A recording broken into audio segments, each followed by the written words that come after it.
He once believed the worst day of his life was the one when he lost both his wife and their unborn child. But that belief shattered the night he returned home to find a little girl sitting quietly on his doorstep, clutching a stuffed rabbit. Her small hands wrapped around a letter that would break him all over again. The letter claimed she was his daughter, a daughter he never knew existed, a daughter who was gravely ill and only he could save her. Yet just when he rose to give her a second chance at life, fate tried to steal it all over again. Listen until the very end of today's story to learn what happened next. And if you're new here, please subscribe to our channel. We'd also love to know which country you're listening from.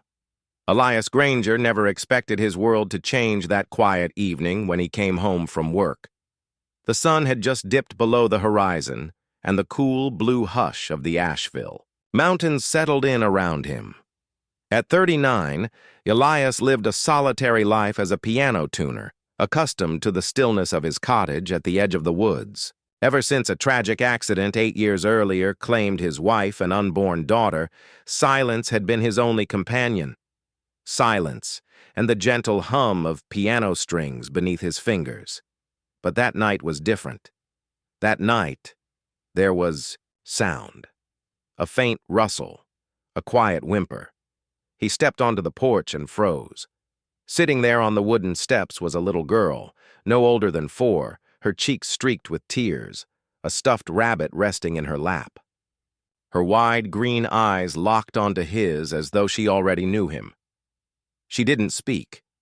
Instead, with trembling hands, she held out a sealed envelope bearing his name. Elias's heart pounded as he tore it open. Inside was a handwritten letter, familiar in its curve, aching in its finality. "This is Maddie. She's yours. I'm sorry I never told you sooner, Elias. I didn't know how. We lost touch after everything, but now I need you. Maddie needs you. She has a rare blood disorder, the same one I've battled all my life. She needs a transfusion and I can't give it. I'm too weak, but you can. I know it isn't fair, dropping this on you, but I have no one else. By the time you read this, I'll be gone. Please save her. Even if you couldn't save us, she deserves to live. You deserve to be a father. You always did. Emily." Elias dropped to his knees, the paper shaking in his hands. Emily. He hadn't seen her in nearly 5 years, not since their complicated relationship dissolved under the weight of time and circumstance. He had never known she was pregnant. Never. Imagined he had a daughter, and now here she was, sick, fragile, abandoned on his doorstep, and Emily was gone. He pulled Maddie into his arms, unable to form words. Fatherhood had once been his greatest longing, but life had stolen it. From him. Now fate was giving him another chance. She didn't cry. She simply rested her head on his shoulder, as though she had been waiting for him her entire life. The following morning, Elias threw himself into action. He contacted every hospital he could. Then the call came. Emily had died just hours after. Maddie had been left at his door, internal bleeding from the same disease. She had never stood a chance. Elias sat in silence, consumed by the cruel thought. If only he had come sooner. If only he had reached out. Perhaps she, too, might still be alive. But he couldn't afford to collapse. Maddie's condition was worsening quickly. Doctors warned that without a transfusion within days, she would not survive. Elias submitted his blood for testing. Hours later, the results confirmed what Emily had said. He was the only known match. His rare blood type made him Maddie's only chance.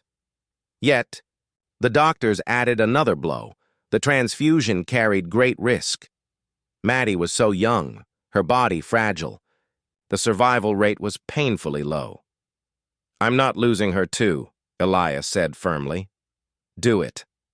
The hours that followed dragged on like years. Elias sat outside the operating room, Maddie's rabbit clutched tightly in his hands, whispering silent prayers to Emily. He remembered her laughter when he played piano, how she once confessed she wanted her daughter to grow up surrounded by music. She had given him this moment, the chance to finally be the father life had once denied him. At last, the doors opened. The doctor smiled. She made it. Your daughter's a fighter. And she's lucky to have a father who showed up just in time. A few more days and she wouldn't have survived. Elias could not answer. He only wept, not from sorrow this time, but from relief, gratitude, and aching guilt. He looked upward and whispered, "Thank you, Emily. You saved her. You saved us." As Maddie recovered under his care, Elias began to feel whole again.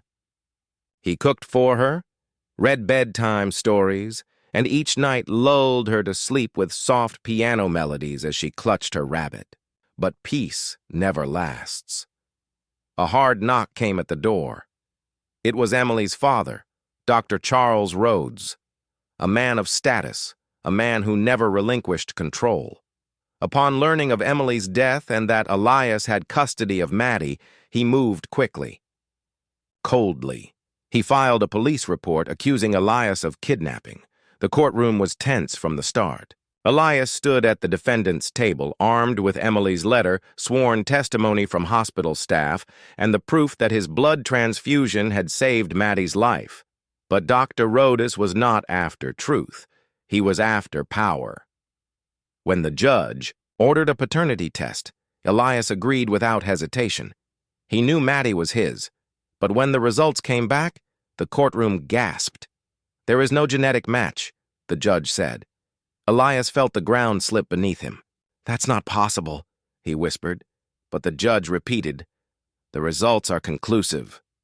Stunned, Elias tried to comprehend the impossible.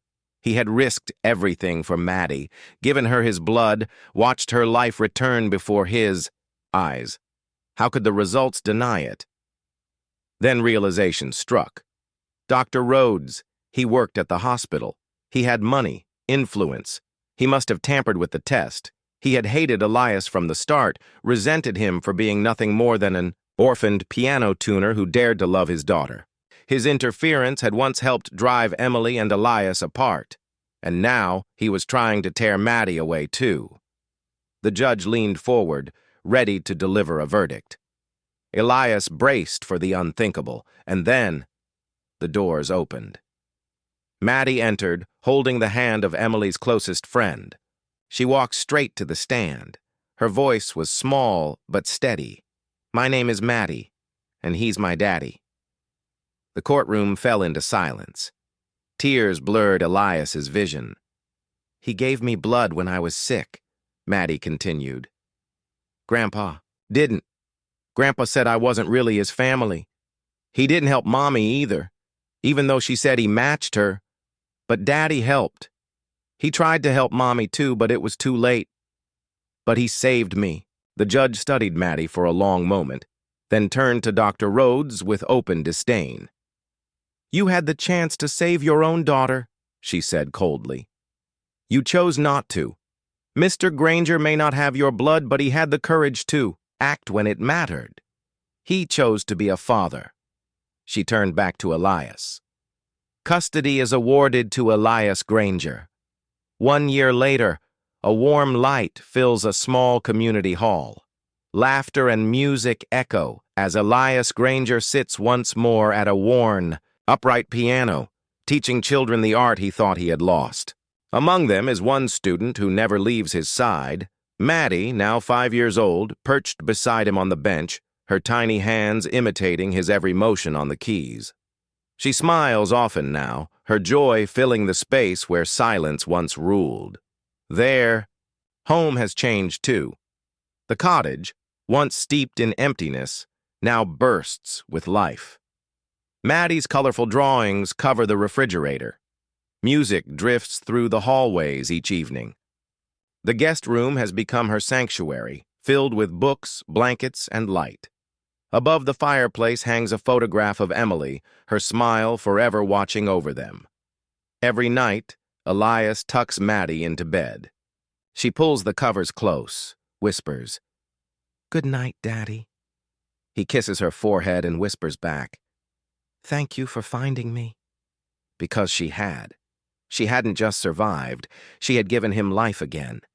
He had saved her, but she had saved him too. And in the quiet notes of the piano, in the laughter that now fills their home, in every fragile moment of hope and healing, they found their second chance. Together. If you were in Elias's place, handed the chance to save, a child you never knew was yours, even when the world stood against you, would you have done the same? And do you believe fatherhood is a choice made every day, and that not all men truly earn the title of father? Share your thoughts in the comments below, and thank you for listening to Storyline Narratives. Please subscribe for more heartfelt stories.